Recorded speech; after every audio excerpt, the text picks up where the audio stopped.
Good day, students. What we're looking for today is all the information you need for the landscape architecture assignment.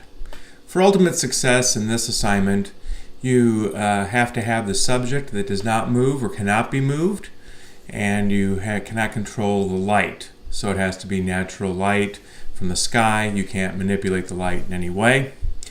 I encourage you to shoot 100 images for this assignment, as I do with most of the major assignments. And then to edit the images in a program such as Ribbit or the program that you're comfortable with, possibly Instagram. Remember to crop, lighten and darken, and to provide any filters that you see fit for your images.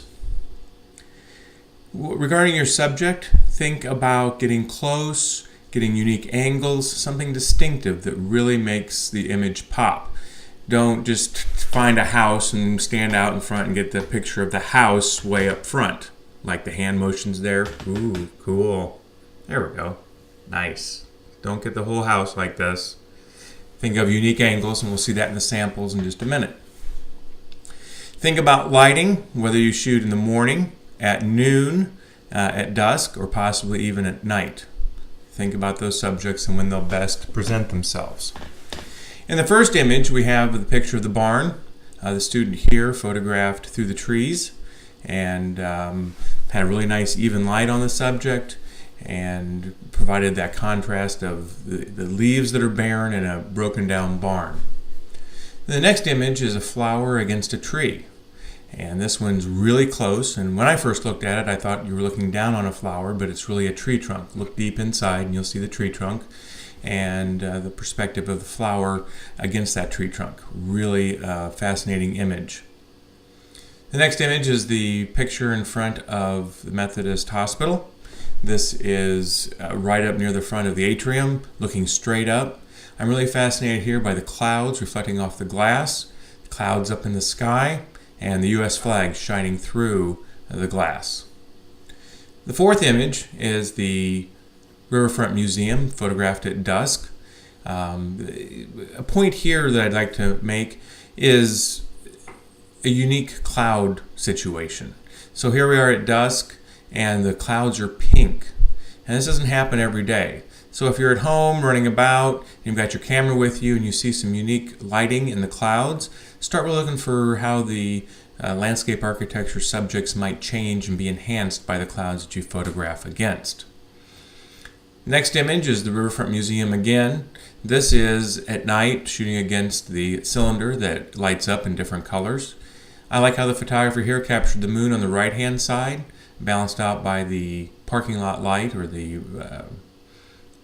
big parking lot light there on the left, and then the light in the foreground lit up with lighting up the grass.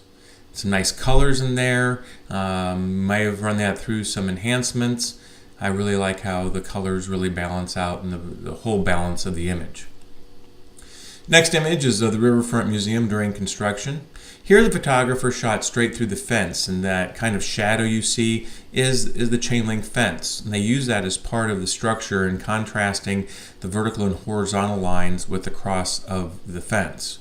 I love the inclusion of the people in this shot and the overall structure and how powerful it is in that strong afternoon light.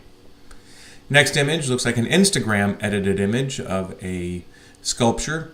Reflections of the tree, that barren tree, against that beautiful, sharp, glossy, reflective sculpture is really striking.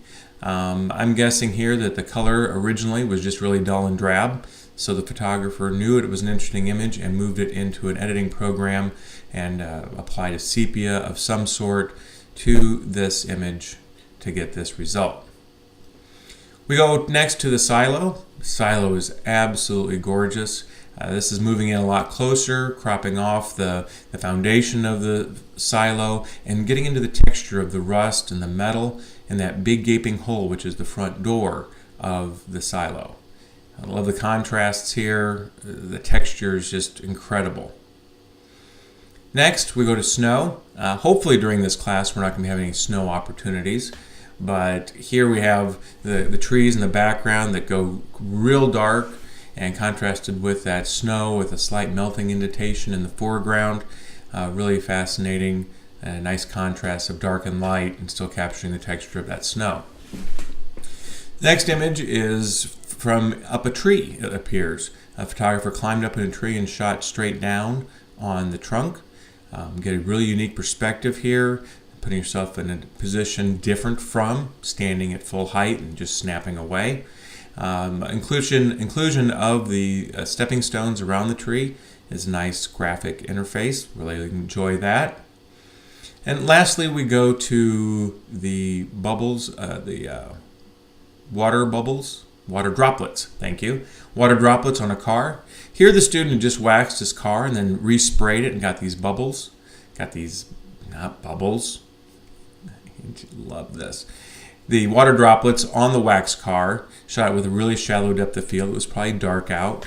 And that shallow depth of field put the fuzzy in the foreground and fuzzy in the background, really emphasizing the sharp droplets in the midground. The color here is beautiful. The reflection of the light off the droplets is really captivating and is a really great example of a landscape architecture shot.